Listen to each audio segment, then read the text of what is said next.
تو هم جزو اون پسرایی هستی که میخوای یه رابطه رو شروع کنی ولی نمیدونی از کجا، یا شاید هم تو ذهنت پر از سوالی که چی کار باید بکنی که طرف مقابلت ازت راضی باشه.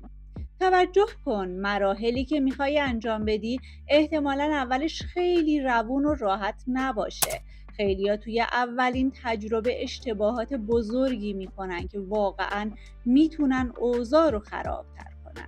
پس اگه میخوای بدونی کجاها اشتباه میکنی، حتما این ویدیو رو تا آخر ببین و البته مورد دهم رو از دست نده که کلید تکمیل کننده همه این اشتباهاته.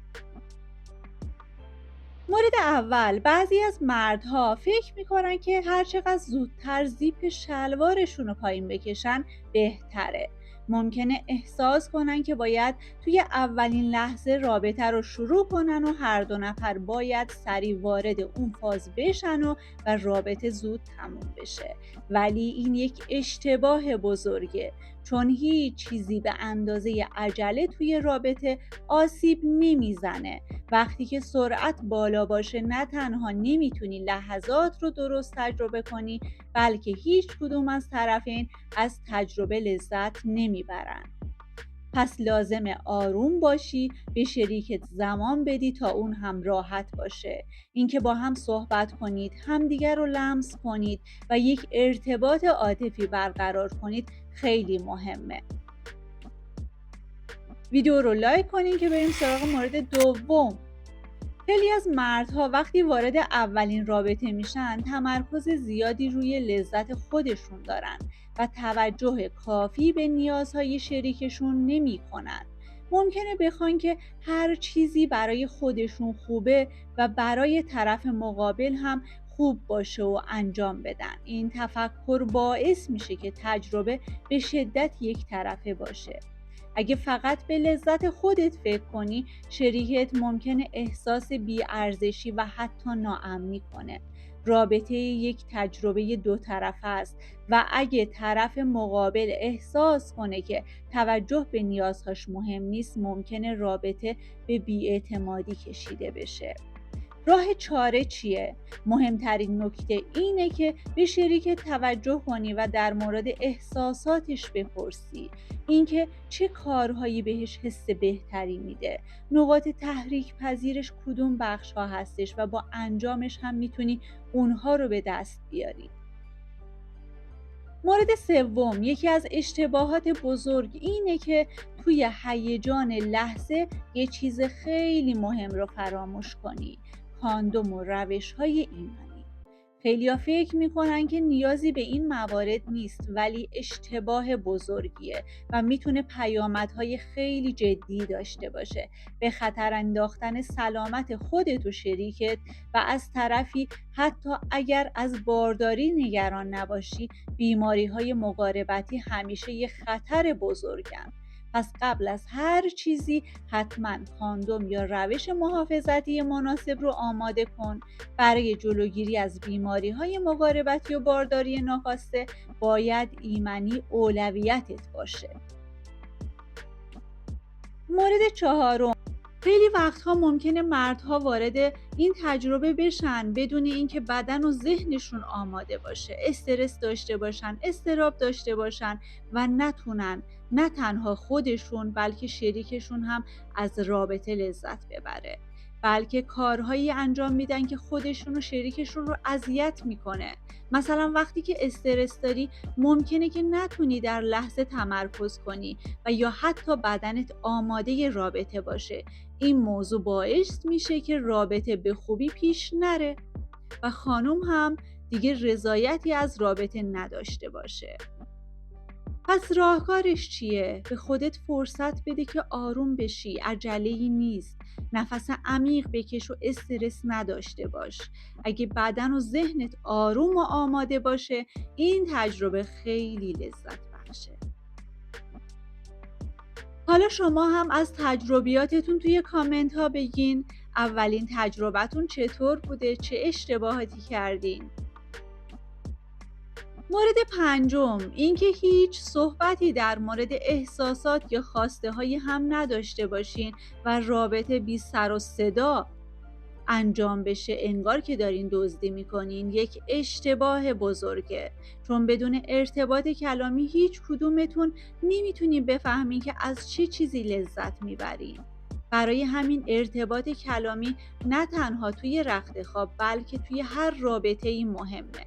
قبل از شروع با شریکتون درباره احساساتتون صحبت کنین و اون هم همینطور.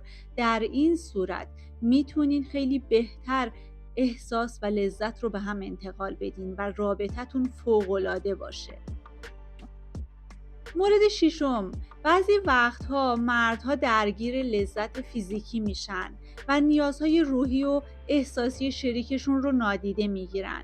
این اشتباه باعث میشه که رابطه به سطح احساسی و عاطفی نرسه، چون رابطه زن و مرد فقط یک جنبه فیزیکی نداره، بلکه قسمت عمده‌ای از تجربه به احساسات و تعاملات عاطفی برمیگرده. اگر شریکت احساس کنه که فقط جسم اون مورد توجه، ممکنه احساس بی‌ارزشی کنه. پس با شریکت در مورد احساساتش صحبت کن و به این فکر کن که چطور میتونی نیازهای عاطفی اون رو هم برطرف کنی. این باعث میشه که رابطه به تجربه فوق‌العاده‌ای تبدیل بشه. رسیدیم به مورد هفتم. خیلی از مردها وقتی برای اولین بار وارد رابطه میشن ممکنه اصلا از بدن خودشون شناخت کافی نداشته باشن. ممکنه به اشتباه به این فکر کنن که باید همه چیز کاملا مطابق با تصورات دیگران باشه بدون اینکه از بدن خودشون لذت ببرن. ولی اشتباهه، چون بدون شناخت از بدن خودتون نمیتونین لذت واقعی رو تجربه کنین. وقتی خودت رو بشناسی راحت‌تر میتونی به شریکت هم کمک کنی تا تجربه بهتری داشته باشه. پس بدن خودت رو بشناس. اینکه چی برای خودت لذت بخشتره خیلی مهمه. باید بدونی چه چیزی برای خودت کار میکنه تا بتونی این احساس رو به طرف مقابلت هم منتقل کنی. مورد بعدی، اینکه بخوای شریکت رو برای انجام کاری که راحت نیست وارد فشار کنی، یکی از بزرگترین اشتباهاته. خیلی از مردها به اشتباه تصور میکنن چون یک تجربه برای خودشون جذابه باید برای شریکشون هم جذاب باشه، در صورتی که فشار آوردن به شریک نه تنها باعث ناراحتی و عدم راحتی اون میشه، بلکه میتونه رابطه رو به شدت خراب کنه. هیچ چیزی به اندازه احترام به راحتی و تصمیمات شریکت مهم نیست. پس به شریکت احترام بذار. هیچ وقت نباید اون رو مجبور کنی تا کاری که راحت نیست رو بکنه. اینکه با همدیگه موافق باشید و هماهنگ پیش برید خیلی بهتر از هر چیزیه. مورد نهم، خیلی از مردها این تصور رو دارن که اولین تجربه باید کاملا بی‌نقص، لذت بخش و بدون هیچ مشکلی باشه. اونها انتظار دارن که همه چیز به طور کامل پیش بره و مثل تصاویری که در فیلم ها یا داستان ها میبینن بدون نقص باشه. ولی خب نمیشه. واقعیت اینه که هیچ چیز در اولین تجربه به طور کامل بی عیب و نقص نیستش. رابطه زن و مرد یک فرایند یادگیریه و در هر مرحله از زندگی تجربیات جدید به دست میاد. ممکنه که کمی اضطراب، اشتباهات جزئی یا حتی موقعیت‌های غیر منتظره پیش بیاد. انتظارات غیر واقعی میتونه باعث ایجاد استرس و ناامیدی بشه و لذت رو از رابطه تحت تاثیر قرار بده. اشتباه دهم، یکی از اشتباهات بزرگی که مردها مرتکب میشن نادیده گرفتن اهمیت پایان رابطه است. بیشتر توجه‌ها و انرژی‌ها صرف شروع رابطه و حین رابطه میشه و مردها معمولاً توجه نمی‌کنن که زنها بعد از رابطه چقدر به همراهی نیاز دارن. پس پایان رابطه به اندازه شروعش مهمه.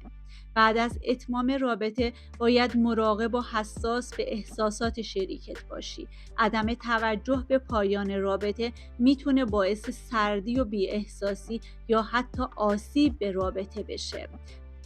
پس بهتره با شریکت صحبت کنی و از اون بپرسی که چطور حس کرده.